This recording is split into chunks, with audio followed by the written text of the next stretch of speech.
আসসালামু আলাইকুম ভাই brother, welcome back to my YouTube channel. তো আজকে আমরা গোল্ডের যে বর্তমান যে প্রাইস অ্যাকশন আছে বা বর্তমান যে চার্ট আছে সেটা নিয়ে একটু বিস্তারিত আলোচনা করব।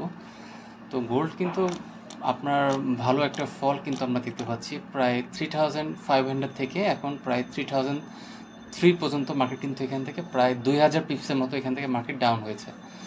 তো এখন মার্কেট কি এখান থেকে কন্টিনিউ আরও ফল করবে কিনা বা এখান থেকে আবার পুল ব্যাক করার চান্স আছে কিনা, সেটা যদি আমরা এখানে একটু বিস্তারিত আমরা এখান থেকে একটু আলোচনা করব। হ্যাঁ, তো এটা ফাইন্ড আউট করার জন্য আমরা সবার আগে ডেইলি ক্যান্ডেলটা আমরা এখান থেকে একটু আগে দেখব।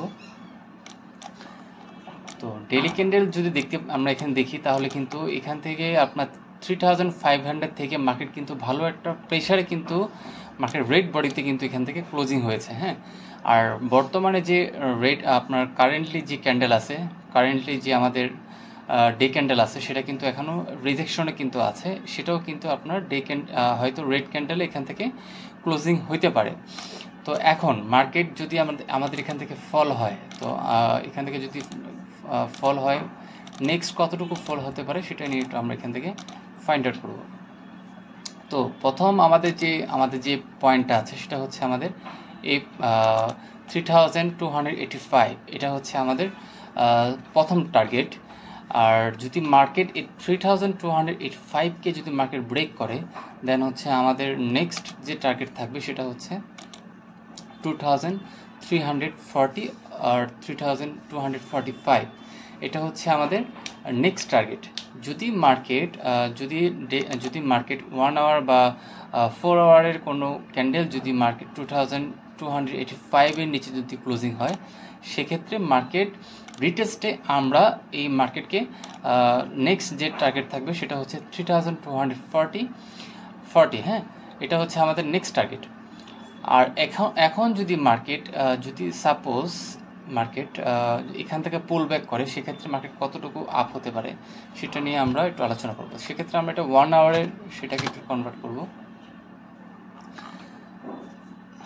তো 1 আওয়ারে আমাদের সামনে যেটা দেখতে পাচ্ছি, মার্কেট কিন্তু একটা র্যালি ওয়াইজ কিন্তু মার্কেট এখান থেকে ডাউন করতেছে। হ্যাঁ, যদি আমরা এই র্যালিটাকে যদি আমরা এখান থেকে একটু এখান থেকে বের করি, সেক্ষেত্রে মার্কেট কিন্তু এখান থেকে আপনার লোয়ার হাই লোয়ার লো এভাবে ক্রিয়েট করে মার্কেট এখান থেকে ফল হচ্ছে। ঠিক আছে, তো আমাদের মেইন টার্গেট হচ্ছে আমাদের এই পয়েন্টটা 3285 আর 3290। এই পয়েন্ট থেকে যদি কোনো বুলিশ ক্যান্ডেল যদি এখান থেকে বা কোনো বুলিশ পিন বার যদি এখানে ক্রিয়েট করার পর কোনো রিভার্সাল প্যাটার্ন যদি এখান থেকে ক্রিয়েট করে, সাপোজ এখানে কোনো বুলিশ পিন বার এখানে ক্রিয়েট করার পর নেক্সট যে ক্যান্ডেলটা হয়েছে সেটা হচ্ছে বুলিশ, সেটা কনফার্মেশনটা আমরা কোত্থেকে নেব, সেটা আমরা নিব 1 আওয়ারের বা 50 মিনিট ক্যান্ডেল থেকে। আমরা এখান থেকে আমরা দেখব যে আমরা এখান থেকে কোনো কনফার্মেশন বা কোনো এভিডেন্স এখান থেকে পেয়েছি কিনা ফর বাই। ঠিক আছে, সাপোজ যদি মার্কেট এখানে কোনো ডাব্লিউ প্যাটার্ন বা হচ্ছে এখানে কোনো বুলিশ পিন বার ক্রিয়েট করার পর আমরা এখান থেকে মার্কেটকে আবার সেই বুলিশ হিসাবে এখান থেকে দেখে নিতে পারি। সেটা কতটুকু হতে পারে, সেটা আমাদের নেক্সট যে টার্গেট থাকবে সেটা হচ্ছে all time high first target, আর নেক্সট টার্গেট হচ্ছে 3360। ওকে, এটা হচ্ছে আমাদের ফর বাই। আর যদি মার্কেট সাপোজ মার্কেট যদি এখান থেকে ডাউনফল কন্টিনিউ রাখে, যদি মার্কেট এখান থেকে বর্তমানে যে ডাউনফলটা হচ্ছে সেটা যদি কন্টিনিউ এখান থেকে রাখে, সেক্ষেত্রে মার্কেট এখান থেকে কিছুটা কারেকশন হওয়ার পর মার্কেট হয়তো এখান থেকে আবার সেই ফল করতে পারে। তো আমাদের যদি ফল হয় সেক্ষেত্রে আমরা এখান থেকে 30 মিনিটের ক্যান্ডেল টাইম ফ্রেম আমরা এখান থেকে ওপেন করব।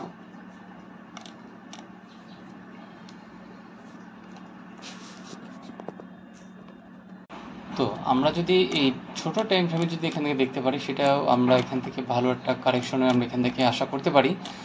তো ওভারঅল মার্কেট এখান থেকে টেকনিক্যালি বাই হচ্ছে। হ্যাঁ, টেকনিক্যালি সেল হচ্ছে। তো মার্কেট এখান থেকে যদি আমরা কোনো বাইয়ের এভিডেন্স পাই, সেক্ষেত্রে আমরা এখান থেকে বাই নিব। সেক্ষেত্রে এখন আমরা না হলে আমরা এখানে প্রত্যেক রিটেস্টে আমরা সেল নিব। এখন আমরা আমাদের জন্য এখন যদি আমাদের বাই নিতে হয়, সেক্ষেত্রে আমাদের জন্য বেস্ট বাইং এরিয়া হবে এই এরিয়া। সেটা হচ্ছে 2240, ঠিক আছে। ডেইলি ক্যান্ডেল ওয়াইজ আমাদের বেস্ট বাই জোন হবে, আমি এটাকে টেক্সট করে দিচ্ছি, best buy zone, best buy zone 3040, okay, 3240, এটা হচ্ছে আমাদের বেস্ট বাই জোন। তো এখন এখান থেকে মার্কেট যখনই আমাদের এখান থেকে আবার পুল হবে, রিটেস্ট আসবে, সেক্ষেত্রে আমরা এখান থেকে সেল নিব ফর আপনার 3000, আমাদের নেক্সট টার্গেট থাকবে সেটা হচ্ছে 3240। তো আমাদের মার্কেট এখান থেকে ডেইলি ক্যান্ডেল প্রথম যে টার্গেটটা, সেখান থেকে রিটেস্টেশন হওয়ার পর মার্কেট এখান থেকে কিছুটা রিটেস্ট নিচ্ছে। তো এখন যদি মার্কেট এখান থেকে যদি মার্কেট রেঞ্জিং করে, সাপোজ মার্কেট এই পয়েন্ট থেকে মার্কেট যদি এইভাবে রেঞ্জিং করে, সেক্ষেত্রেও মার্কেট এখান থেকে বাই হতে পারে, হ্যাঁ, সেক্ষেত্রে এখান থেকে মার্কেট বাই হতে পারে। আর যদি মার্কেট এখান থেকে কিছুটা রিটেস্ট করার পর মার্কেট যদি এখানেও এটাকে ব্রেক করে দেয়, সেক্ষেত্রে রিটেস্টে এটারও আমরা নেক্সট যে টার্গেট থাকবে 3040। এখন মার্কেট এই 3240 এখানেও এসে যদি মার্কেট যদি এখানে ডাউন কন্টিনিউ রাখে, সাপোজ এখান থেকে কোনো বাইরে কোনো এভিডেন্স এখান থেকে দেয়নি, সেক্ষেত্রে কিছুটা রিটেস্ট হওয়ার পর মার্কেট এখান থেকেও আপনার ফল হতে পারে। সেটাও কতটুকু ফল হতে পারে, সেটা হচ্ছে আমাদের এই রেঞ্জিং পয়েন্ট থেকে, হ্যাঁ, এই রেঞ্জিং পয়েন্ট থেকে এটা হচ্ছে আমাদের ভালো একটা বায়ের এভিডেন্স। এখন যদি মার্কেট এখানেও আসার পর যদি কন্টিনিউ ফল বিদ্যমান রাখে, সেক্ষেত্রেও মার্কেটের আমাদের নেক্সট যে বাইং থাকবে সেটা হচ্ছে 3150, ঠিক আছে। এটা হচ্ছে আমাদের নেক্সট টার্গেট। বাট আমাদের নজরে প্রথমে থাকতে হবে 3000, বেস্ট বাই যেটা হবে সেটা হচ্ছে 3240, বিকজ মার্কেট সেন্টিমেন্ট এখনও ফুললি বুলিশ। তো মার্কেট যে কোনো সময় এখান থেকে যে কোনো পয়েন্ট থেকে লিকুইডিটি গ্র্যাব করে মার্কেট এখান থেকে আপনার ভালো একটা আপনার বাই অপরচুনিটি শুরু হতে পারে, ঠিক আছে। তো মার্কেট এখন আমাদের সামনে যেটা আছে, তো আমরা এটাকে এখন এটাকে বাই হিসেবে ধরে নিব এতটুকু থেকে, হ্যাঁ। যদি আমরা এখান থেকে কোনো এভিডেন্স পাই, তাহলে আমরা এখান থেকে বাই নিব। আর যদি আরেকটা জিনিস যদি আমরা এখানে লক্ষ্য করি, সেটাও এখানে ভালো একটা অপরচুনিটি দেখতে পাচ্ছি। আমি এগুলো সব রিমুভ করে দিচ্ছি, তাহলে বুঝতে সুবিধা হবে। সব রিমুভ করে দিচ্ছি আমি। আর যদি একটা জিনিস এখান থেকে আমরা লক্ষ্য করি, সেক্ষেত্রেও কিন্তু মার্কেট এখান থেকে একটা হেড অ্যান্ড শোল্ডারের মতো আমরা এখান থেকে ফরমেশন এখান থেকে দেখতে পাচ্ছি, ঠিক আছে। এটা কিন্তু একটা হেড অ্যান্ড শোল্ডার ফরম্যাট এখানে দেখতে পাচ্ছি। মার্কেট রিজার্ভ, এখান থেকে মার্কেট আমাদেরকে সংকেত দিচ্ছে যে মার্কেট এখান থেকে সেল হবে। কারণ হচ্ছে হেড অ্যান্ড শোল্ডার হচ্ছে মার্কেটের একটা রিজার্ভ পয়েন্ট বা এম প্যাটার্ন, এগুলো হচ্ছে মার্কেটের রিভার্সের একটা সংকেত, ঠিক আছে। তো এগুলোই আমাদের নেক্সট যে টার্গেট, সেগুলো আমরা ফাইন্ড আউট করবো। আমরা এখন যখনই বাই বা সেল যখনই নিই না কেন, আমাদের লক্ষ্য রাখতে হবে মার্কেট কোথায় এভিডেন্স দিচ্ছে। যেখানেই মার্কেট এভিডেন্স দেবে, সেখান থেকে আমরা এখান থেকে বাই হিসেবে এখান থেকে কন্টিনিউ করবো বা সেল নিব, ঠিক আছে। তো আশা করি সবাই আমার ভিডিও বুঝতে পারছেন। যদি ভালো লেগে থাকে, কাইন্ডলি আমার ভিডিওটা লাইক কমেন্টস ইনশাল্লাহ করবেন। তাহলে আজকে এতটুকুই। আল্লাহ হাফিজ।